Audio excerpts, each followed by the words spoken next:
Open tunings can completely change the way your guitar feels and how it sounds.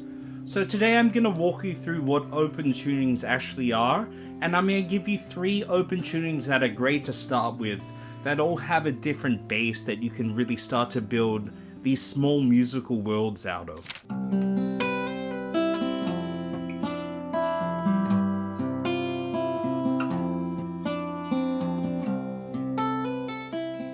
So this just has a massive sound because of all the octaves in it.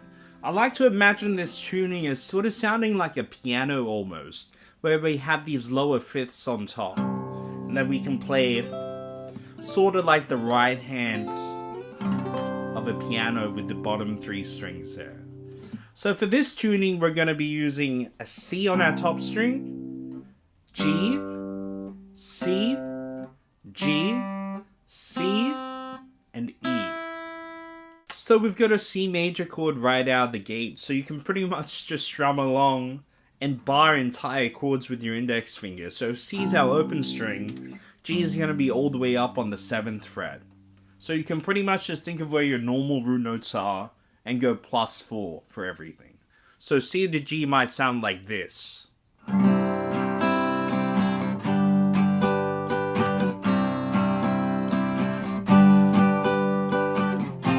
To an F.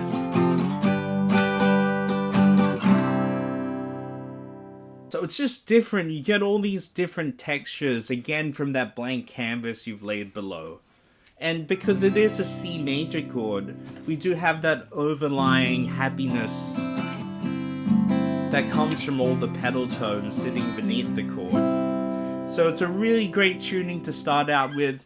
I know Devin Townsend really loves to play an open C tuning. So either pull out your acoustic guitar, grab your electric and crank the chorus and the reverb up, and give a shot at it. Now next up is one of the most famous open tunings, which is DADGAD. This is used from everything from Celtic fingerstyle music all the way to classic rock songs. Now although there's a really long list of famous songs that have used DADGAD tuning, some good examples are Kashmir from Led Zeppelin played by Jimmy Page, or if we're on YouTube, one of the OG viral guitar videos, Drifting from Andy McKee, was also played in DADGAD.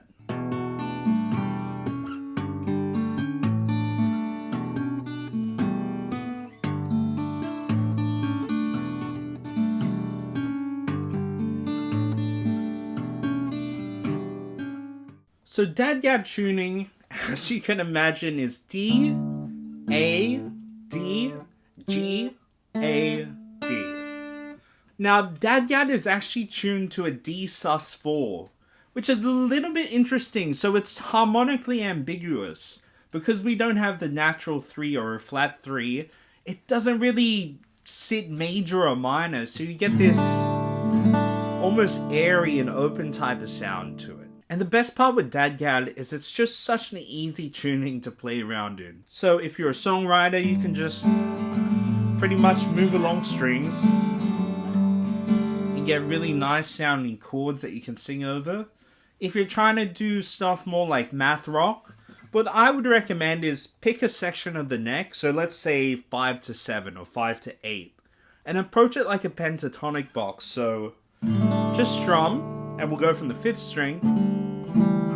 5, 7 sounds good.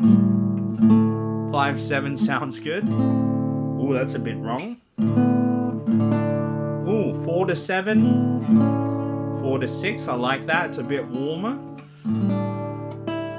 5, 7 works here, and 5, 7. And you can do that to all the open tunings in all different areas of the neck. Just have your drone note on top, and find out where all the interesting sounds are. And have fun doing some tapping and, you know, little riffs like that between your chord changes. And a cool thing with all these open tunings is you can just alter the structure of the chord a little bit with the tuning pegs to create completely different sounds.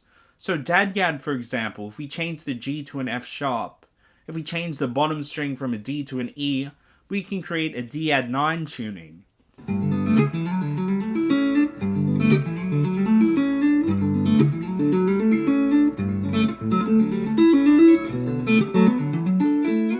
Now that's one of my favorite riffs from the band COVID, and this leads into the last tuning I want to show you guys, which has become a lot more popular in recent years, and it's an F major 9 tuning. Again, sort of popularized in recent years by Yvette Young from COVID, but it has been used by a bunch of other like math rock indie bands in the past. So the notes for this tuning are F, A, C, G, C, E. So because this tuning is much more full of color, there are more quote-unquote wrong notes, but just use that same example from the last tuning. Pick an area of the guitar, say 4 to 8 or 4 to 7 again. And we're just gonna use our ear and find all the notes that we can play around with, and then we can start making riffs.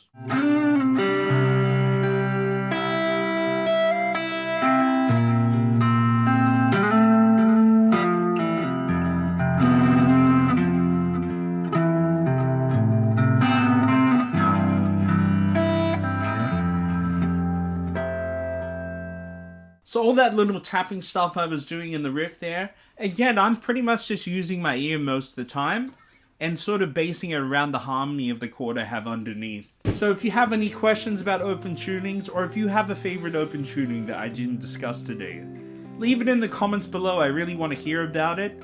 And until next time, guys, I'll see you in the next video. Have a good week. See you guys. Have a good one.